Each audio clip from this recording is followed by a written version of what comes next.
Hello दोस्तों, नमस्कार। स्वागत है आपका हमारे यूट्यूब चैनल गुलशन एडोस्फीयर पर।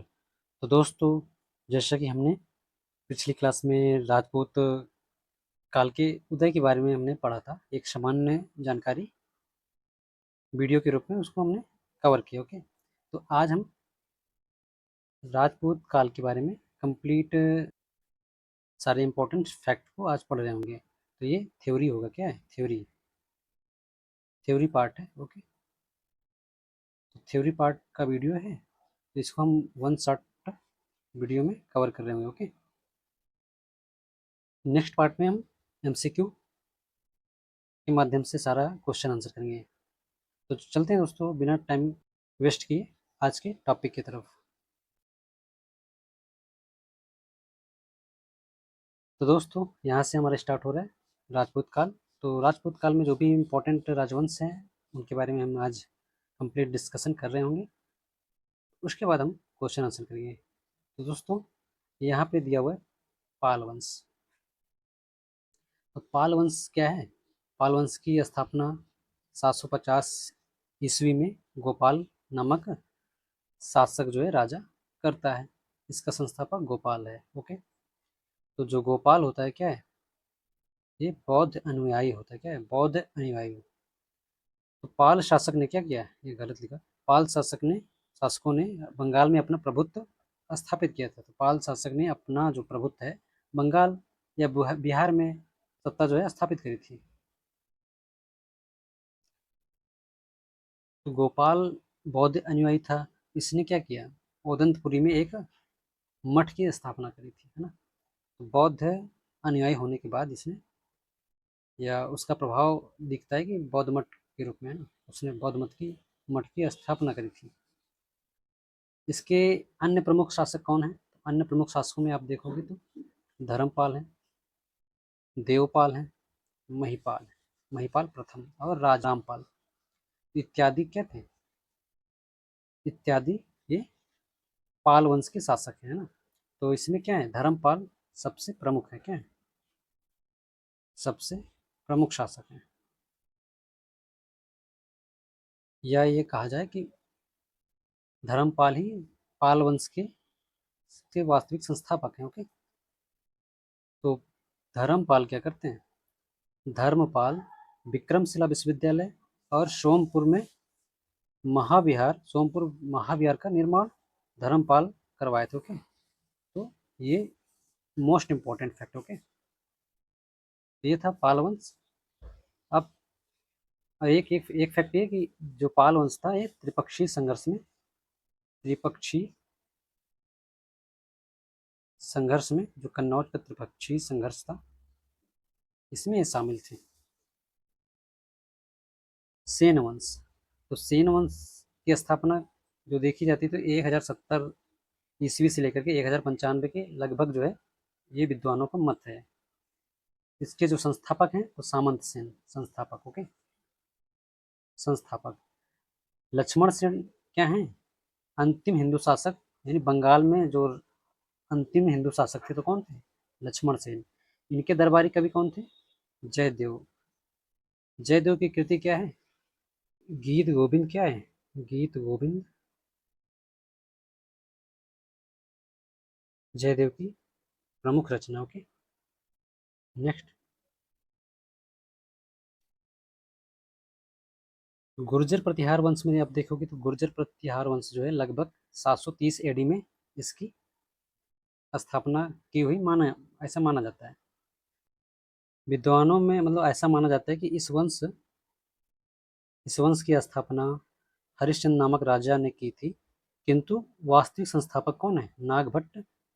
नागभट्ट प्रथम माना जाता है। ओके, नागभट्ट प्रथम क्या थे? इस गुर्जर प्रतिहार वंश के संस्थापक थे। ओके, मिहिर भोज इस वंश का प्रतापी शासक था।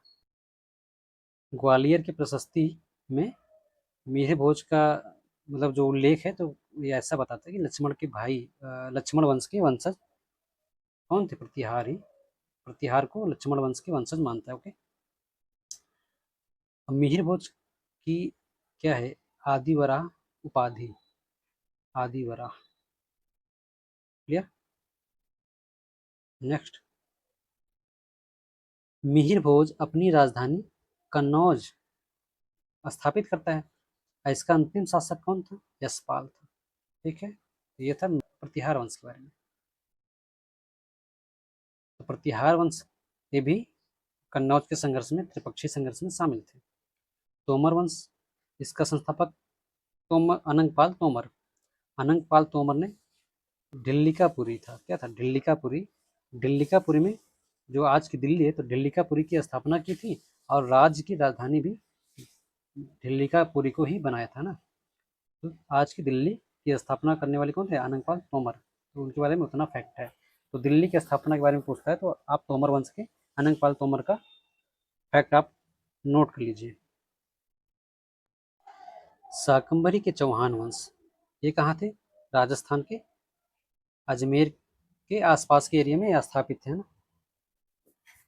तो वासुदेव चौहान ने इस वंश की स्थापना करी थी। संस्थापक कौन था? वासुदेव चौहान। विग्रहराज चतुर्थ का दरबारी कवि कौन था? ये सोमदेव थे, है ना। सोमदेव की प्रसिद्ध जो रचना थी, कथा सरित सागर। कथा सरित सागर की रचनाकार सोमदेव थे, जो विग्रह चतुर्थ के दरबारी कवि थे। तो ये क्या था? विग्रह चतुर्थ सर्वाधिक शक्तिशाली शासक था।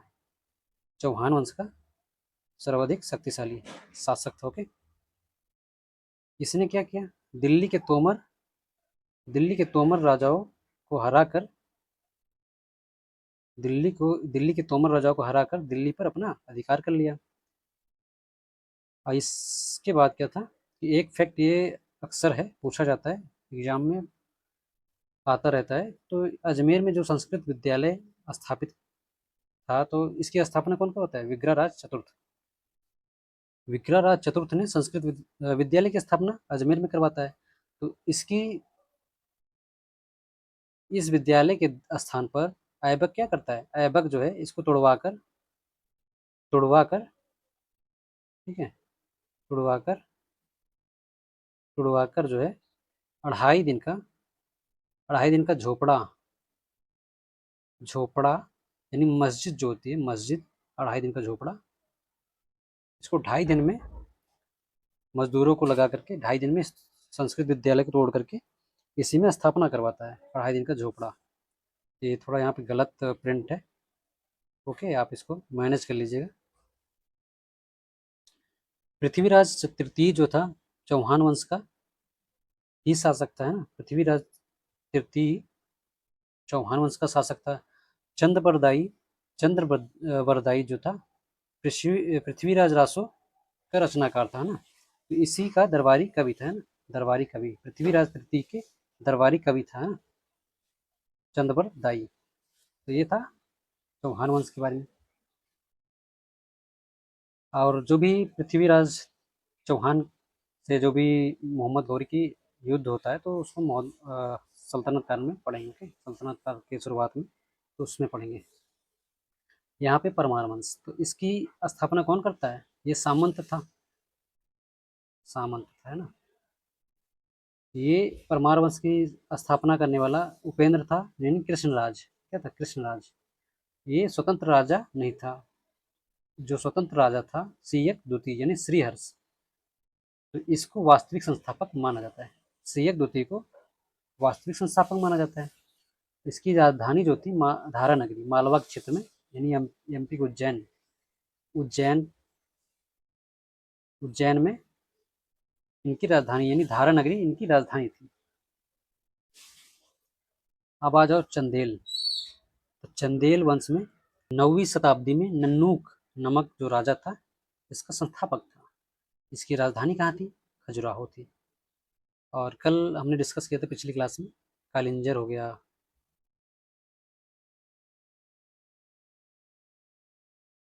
कालिंजर, महोबा, इनके प्रमुख क्षेत्र थे, है ना। तो बुंदेलखंड स्पेशल इनका क्षेत्र था। तो बुंदेलखंड जेजाग भुक्ति के नाम से प्रसिद्ध था इनके टाइम पे। जेजाग भुक्ति अक्सर यूपी जीके में इसको पूछा जाता है, ठीक है। ये पूछा जाता है जेजाग भुक्ति किस को कहा जाता है, उसका प्राचीन नाम, किसका प्राचीन नाम है? तो बुंदेलखंड का प्राचीन नाम जेजक भुक्ति के रूप में माना जाता है। ओके, तो और देखो यहाँ पे, यशोवर्मन इस वंश का प्रतापी शासक था। क्या था? पहला प्रतापी शासक था। प्रतिहार शासक देवपाल को क्या किया इसने? पराजित किया था। नेक्स्ट क्या है यहाँ पे देखो आप, कंदरिया महादेव मंदिर का निर्माण किसने करवाया? विद्याधर। चंदेल शासक विद्याधर ने। ओके, ठीक है। तो ये एकमात्र शासक था जिसने क्या किया? गजनवी महमूद गजनवी का विरोध किया था। यानी भारत में उसके आक्रमण या जो भी है साम्राज्य विस्तार या हमला को उसने क्या किया? विद्याधर ने विरोध किया था। तो विद्याधर ने कन्नौज के प्रतिहार राज्यपाल की राज्य राज्यपाल की हत्या की थी, है ना? किस लिए? कारण क्या था इसका? गजनवी के समक्ष आत्मसमर्पण, इसने राज्यपाल ने आत्मसमर्पण कर दिया था। इस वजह से विद्याधर ने ये भी अक्सर यूपी जीके में पूछा जाता है ना, यूपी जीके, और ऐसे ही पूछा जाता है बहुत सारे एग्जाम में। तो यूपी जीके आप जिनका है तो वो उसमें भी ध्यान रखेंगे, ठीक है। राष्ट्रकूट वंश राष्ट्रकूट वंश के संस्थापक कौन थे? दंती दुर्ग। इनका स्थापना का समय क्या था? तो 752 एडी यानी ईस्वी। राजधानी कहाँ थी? मान्यखेत राजधानी, ठीक है। इसके प्रमुख शासक कौन कौन थे? कृष्ण प्रथम द्वितीय, कृष्ण द्वितीय, कृष्ण तृतीय, ध्रुव प्रथम, इंद्र तृतीय, गोविंद तृतीय इत्यादि शासक इन राष्ट्रकूट वंश के प्रमुख शासक थे। ओके, इसके आगे आप देखोगे तो कृष्ण प्रथम है, एलोरा के कैलाश मंदिर का निर्माण करवाते हैं। और ध्रुव प्रथम क्या था? ध्रुव प्रथम कन्नौज त्रिपक्षीय संघर्ष में शामिल था, ना। ध्रुव प्रथम राष्ट्रकूट वंश की तरफ से। तो जो कन्नौज के संघर्ष में कौन कौन शामिल थे? प्रतिहार, गुर्जर प्रतिहार, पाल और राष्ट्रकूट, ठीक है। तो राष्ट्रकूट की तरफ से ध्रुव प्रथम शामिल था। ओके, तो त्रिपक्षीय संघर्ष में ध्रुव प्रथम शामिल था। एक शासक और इसका, राष्ट्रकूट वंश का एक शासक तो अमोघ वर्ष। इसके दरबार में महान गणितज्ञ क्या थे? महान गणितज्ञ, यहाँ भी मिसप्रिंट है, महान गणितज्ञ महावीराचार्य रहते थे। ये अमोघ वर्ष क्या था? जैन अनुयायी था, ठीक है। अब यहाँ पे आप देख लो, महाराष्ट्र में स्थित है। महाराष्ट्र के एलोरा गुफा का निर्माण कौन करवाता है? कृष्ण प्रथम। एलिफेंटा की गुफा कृष्ण प्रथम निर्माण कराता है। ओके, एलिफेंटा की गुफा का निर्माण कौन करवाता है? यहाँ पे कृष्ण प्रथम। इसमें इसके निर्माण को लेकर के विवाद है, तो ये विवादित प्रश्न है। तो इसमें कुछ विद्वान क्या है?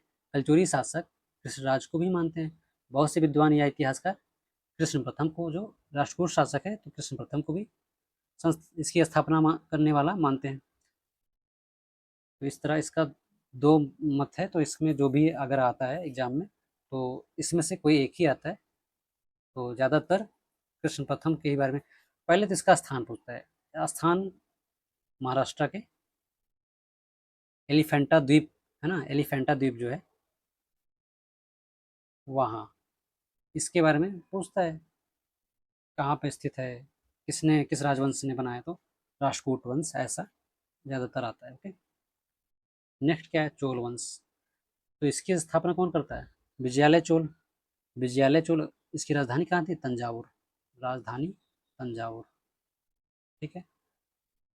अब इसका प्रतीक चिन्ह क्या है? प्रतीक चिन्ह जो इसके राज्य का प्रतीक चिन्ह था, तो ये बाघ था। क्या था? बाघ। आदित्य वर्मन क्या करता है? पल्लवों को पराजित कर कोडा कोडडा राम, है ना, कोडडा राम की उपाधि धारण करता है ना, कोडडा राम की उपाधि धारण करता है। यहाँ कोदंड राम है लेकिन कोडडा राम है ना, कोडडा राम की उपाधि धारण करता है। राजराज प्रथम क्या है? श्रीलंका पर आक्रमण करने वाला शासक था। तो श्रीलंका पे किसने आक्रमण किया था? राजराज प्रथम ने। बृहदेश्वर मंदिर, राजराजेश्वर मंदिर, बृहदेश्वर मंदिर या राजराजेश्वर मंदिर का निर्माण कौन करवाता है? तो राजराज प्रथम होता है। ये कहाँ था? तंजौर।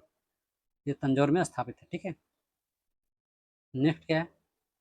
चोल साम्राज्य का सर्वाधिक विस्तार करने वाला शासक कौन था? तो राजेंद्र प्रथम। पाल शासक महिपाल को हराकर इसने क्या किया? राजेंद्र प्रथम ने गंगई चोल, गंगई कोंड चोल की उपाधि धारण करता है। तो इसका शासन जो है गंगा,